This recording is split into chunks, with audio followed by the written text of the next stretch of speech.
Oke, assalamualaikum warahmatullahi wabarakatuh. Waalaikumsalam warahmatullahi wabarakatuh. Oke, sebelum kita mulai pelajaran pada hari ini, mari kita berdoa terlebih dahulu ya. Berdoa bersama-sama yuk. Bismillahirrahmanirrahim. Raditu billahi rabban wa bil islami dinan wa bi Muhammadin nabiyyan wa rasulan. Rabbi zidni ilma warzuqni fahma. Amin. Oke, selamat pagi anak-anak. Gimana kabarnya? Sehat? Ada yang gak masuk pada hari ini? Ada. Siapa? Alvan. Mas. Kenapa Alfred gak masuk? Bolos. Oke. PS-an itu jangan diikuti anak-anak, itu tidak baik. Baik, sebelum pelajaran saya lanjutkan, silakan yang selain buku LKS-nya ditaruh dalam laci terlebih dahulu ya anak-anak ya. Ya, silakan kita tata rapi. Yang boleh dikeluarkan di atas meja hanya buku LKS dan buku tulis ya. Oke. Ada yang masih ingat pertemuan yang lalu kita membahas tentang apa anak-anak? Sholat jenazah. Sholat jenazah, bener banget. Pas saya punya tidur. Mana? Ini. Nah, gitu loh Kak. Oke, sholat jenazah. Pertemuan yang lalu kita membahas apa saja? Pengertian. Pengertian. Syarat. Ada yang tahu apa pengertiannya sholat jenazah? Angkat tangan ayo. Siapa ayo? Diva. Sholat jenazah itu adalah sholat sunnah yang hukumnya fardu kifayah. Jadi kalau tidak ada yang melakukannya, gugur kewajiban bagi yang lainnya. Oke, gue tepuk tangan untuk Diva. Oke, setelah pengertian dasar hukumnya sholat jenazah itu apa? Oh tadi sudah ya? Sudah. Oke, lanjut. Setelah pengertian apa yang kita bahas kemarin? Syarat. Syaratnya? Jenazahnya sudah mati. Angkat tangan dong, angkat tangan dong. Oh, syarat yang pertama apa? Angkat tangan, angkat tangan. Yaudah dari sini aja. Syarat yang pertama apa? Harus ada jenazahnya. Ya. Syaratnya kedua. Ini tak, orang yang sholat itu telah memenuhi persyaratan sah melakukan sholat. Good. Syarat yang ketiga. Posisi musolli berada di belakang jenazah jika jenazahnya laki-laki dan bagi imam atau menghadap sebaiknya berdiri tepat pada kepala jika jenazahnya adalah perempuan maka posisinya tepat pada kepala. Oh ini berarti belajar. Dia baca lengkap ini. Ayo syarat selanjutnya apa? Jarak antara mayat dan musolli tidak melebihi 300 dira atau 144 meter. Terus syarat yang selanjutnya apa? Jarak antara mayat dan soli. Oke, gue beri tepuk tangan dong. Jadi kita bahas tentang syarat. Terus setelah syarat apa? Rukun. Ada yang tahu? Ada yang masih ingat rukunnya ada berapa? Ada. Ayo, hitung. 7 atau 8? 7.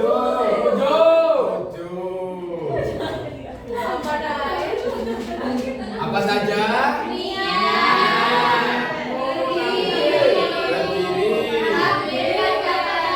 Takbir 4 kali. Terus baca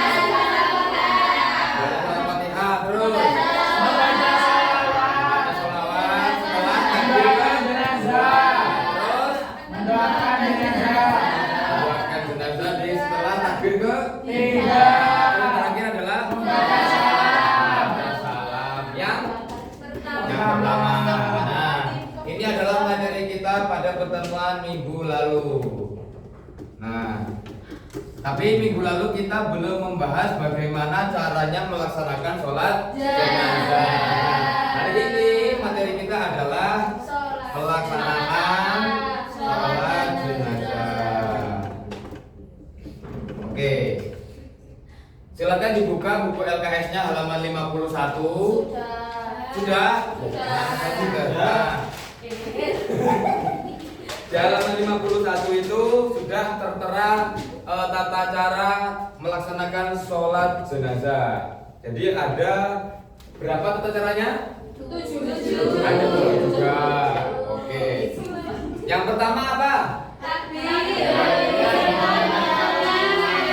Takbiratul ihram itu gimana? Niatnya gimana? Coba Mas Aldi. Usolli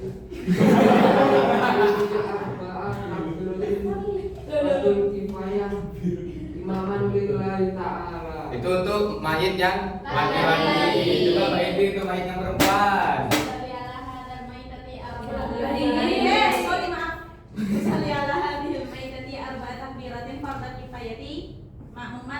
Oke, good. Terus setelah kita takbiratul ihram terus kita ngapain?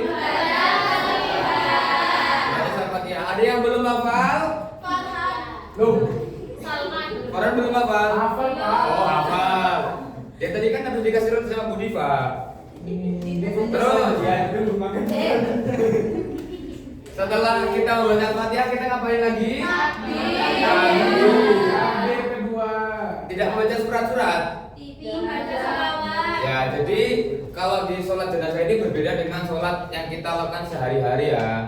Kalau sehari-hari kan kita kan habis membaca Al-Fatihah kita membaca surat pendek. Nah kalau di sini enggak. Jadi kita setelah baca Al-Fatihah kita takbir yang kedua. Setelah takbir yang kedua kita membaca apa? Salawat. Coba Mas Dail gimana bacaan salawatnya Mas? Allahumma sholli ala sayyidina Muhammad. Oke. Setelah kita baca salawat apa lagi? Takbir ketiga. Setelah takbir ketiga, gimana doanya?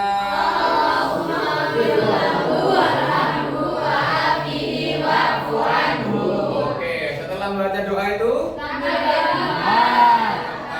setelahnya, doanya gimana yang terakhir?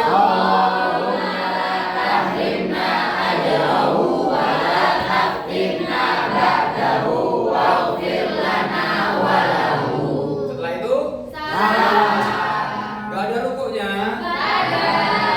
Jadi untuk sholat jenazah ini memang berbeda dengan sholat sehari-hari. Jadi itulah tata cara sholat jenazah. Agar ingatan kita melekat, mari kita melaksanakan sholat. Ayo kita praktek. Bersama. Iya. Bersama ini nanti satu imam. Gak usah main. Di tempat ya, Pak. Yo di depan gak apa-apa ya. Kan baru kan krono kiblatnya. Ya di belakang sana kan. Ayo ketua kelas jadi imam. Ayo. Ini karena kita latihan nanti dibacanya jahar aja ya. Mulai dari niatnya jahar. Niatnya kita baca 2 kali. Pertama kita baca niat yang laki-laki, terus kita baca niat yang untuk perempuan. Untuk sholatnya untuk laki-lakinya aja. Ayo mudah ini bro. Yo. Kamu ya bro. Apa saya Ayo, silakan dimulai Mas. Cowok. Yang pertama kita ngapain dulu? Kita baca niat dulu yuk, kita baca niat dulu. Niat untuk mayat laki-laki. Kalau untuk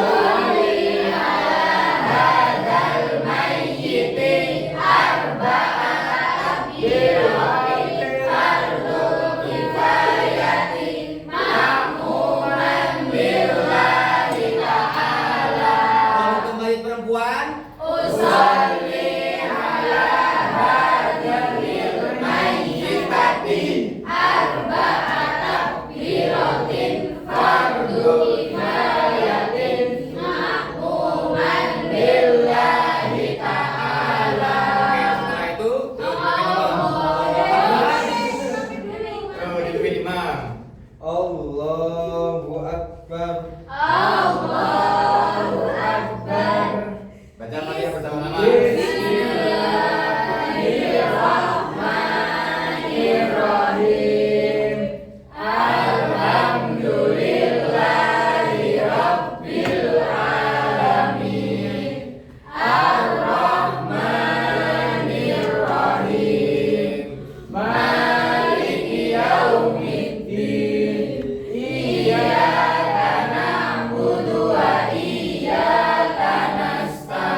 melaksanakan sholat jenazah ini? Insya Allah Bisa. Jadi besok kalau misalkan ada tetangga, kerabat, teman, siapapun yang meninggal ikut menyolati. Jadi jangan ikut aja tapi habis itu pusreng ya. Kita harus ikut mensolati juga. Oke.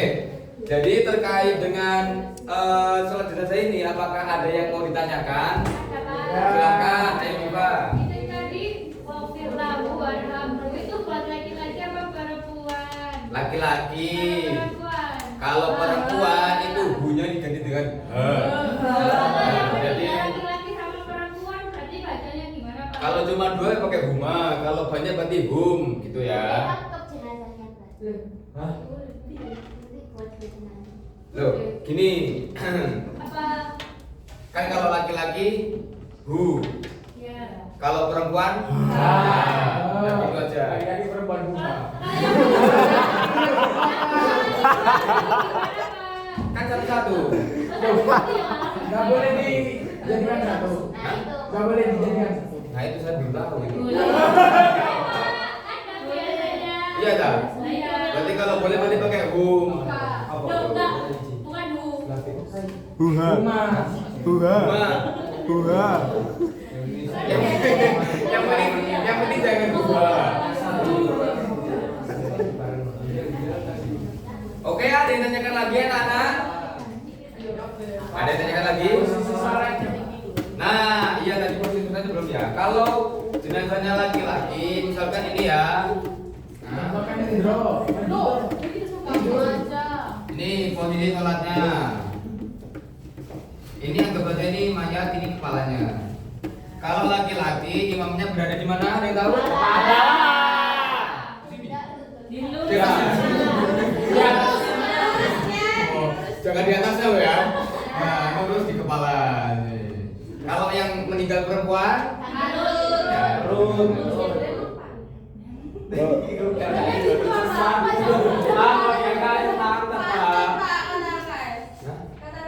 Kata RKS. iya kan itu saya ngambil di itu loh buku Kementerian Agama loh. Di tengah-tengah ya, di tengah-tengah badan antara perut, pinggang dan pantat. Intinya itu. Nah, jadi di situ. Kalau dua Jadi kepalanya kan pasti di sebelah. Kalau kita kan kiblatnya ke barat, berarti kan kepalanya di sebelah utara. Jadi gitu. Yang penting kalau sholat mayat jangan di atasnya ya, kasihan. Nah, lalu ada tanyakan lagi? Kalau Pak. jamaah hadapnya gimana Pak letaknya? Kalau jamaah salat jenazah. Jamaah. Ya kan ini imam atau makmum. Imamnya di mana Pak? Imamnya di kepala. Bisa jajar kepala. Kalau mayatnya laki-laki perempuan imamnya dua. Ya enggak ini kan satu-satu. Nah. Nih, gini. Terus yang perempuan Itu yang imamnya siapa yang ada di kepala sama yang di perut? Iya ada. Iya. Makmumnya tetap biasa. Ya. Oh, iya. Nah, itu biasa. Nanti panjang kayak kereta api. Nanti kalau ikut imamnya panjang kayak kereta api. Yang paham, Bang? Jadi gitu ya. Ya, biasa mau mantap. Ada lagi yang tanyakan? Kenapa kok posisi imamnya beda antara laki-laki dan perempuan, Pak? Syariat Itu sudah dari sananya itu. Aslu atau justru Perbedaan gender. Bagus bagus ini kelas 10 ini pikirannya sudah kritis bagus bagus. Terus ada lagi yang mau tanyakan? Kalau semisal badannya mayat ini nggak utuh gimana Pak? Oh iya, Pak ya. Oke. Misalkan ada korban jagal. Mutilasi. Ya. Badannya tinggal puing-puing. Apa aja? Ya berarti ya seadanya. Iya seadanya. Seadanya. Jadi biasanya kalau korban-korban itu kan nggak mungkin dia itu terbuka. Dalam artian pasti nanti kan dimasukkan ke peti gitu loh. Nah, jadi kan peti kan panjangnya paling segini. Ya kita kira-kira aja kalau kan misalkan yang memang laki-laki kita kira-kira di kepalanya seperti itu. Kalau memang jasadnya itu tidak utuh, ya kita dikira-kirakan saja gitu. Ini badannya di sini. Ya, nanti kalau misalkan kepala di sini, badannya di sana, kalau perempuan kita kepalanya di sana enggak. Ya. Tapi itu dimandikan juga, Pak. Hah? Iya. Biasanya nggak di- Biasanya ada yang dimandikan, ada yang tidak, tergantung kecelakaannya karena apa gitu. mutilasi. Kalau nggak ada mayatnya Pak, sudah hilang mayatnya. Berarti kan sholat goib. Itu gimana Pak? Kalau sholat goib itu kita niatnya berbeda. Jadi niatnya bukan usolli ala hadal mayiti atau ala hadil mayitati, tetapi langsung kita sebut nama. Misalkan,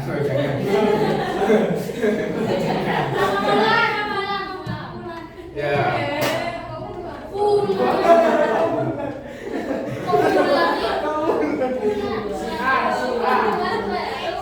Jadi maka kita, tapi kalau kita mau sholat, ini kan syaratnya sholat jenazah ini, mayitnya itu harus kondisi sudah dimandikan. Jadi misalkan anak-anak dengar kabar ada kerabat yang meninggal di jauh sana, kita kan nggak bisa datang, kita sholatnya sholat goib seperti itu kan. Kita tidak boleh menyolati dulu sampai mayitnya itu sudah dimandikan. Jadi nggak bisa kalau kita berkabari si A meninggal terus kita mau sholat, harus karena syaratnya harus sudah dimandikan terlebih dahulu gitu. Ada lagi yang menanyakan? Sudah cukup? Yakin? Oke, terima kasih untuk anak-anak semuanya pada pertemuan hari ini. Jadi saya rasa semuanya cukup paham terkait pada materi hari ini. Pesan saya, kalau misalkan ada tetangga yang meninggal, silakan ikut meramaikan sholat jenazahnya. Bawa sandalnya tak bawa, Pak. Bawa sandalnya. Jangan ya. Jangan. Surat kali juga bisa nulis. Hah? Menyoten seluruhnya. Perempuan boleh, boleh. Ya, jadi seperti itu. Untuk syarat orang yang sholat itu sama dengan syarat sebagaimana sholat pada mestinya. Kayak dan keadaan suci, sudah berwudu, menutup aurat dan segala macam. Oke. Jadi silakan dilakukan ya sholat jenazahnya kalau ada yang meninggal seperti itu. Oke. Mungkin cukup sekian dari saya. Apabila ada kesalahan saya mohon maaf sebesar-besarnya. Sebelum saya tutup pelajaran pada hari ini, mari kita berdoa bersama-sama. Kita mari baca doa kafaratul majelis. Subhanakallahumma wa bihamdika asyhadu an la ilaha illa anta astaghfiruka wa atubu ilaik. Oh ya, satu saya lupa. Di buku LKS di halaman 61 itu ada tugas, silakan dikerjakan, nanti pertemuan selanjutnya dikumpulkan. Oke? Ada PR dari saya. Sekian dari saya. Wassalamualaikum warahmatullahi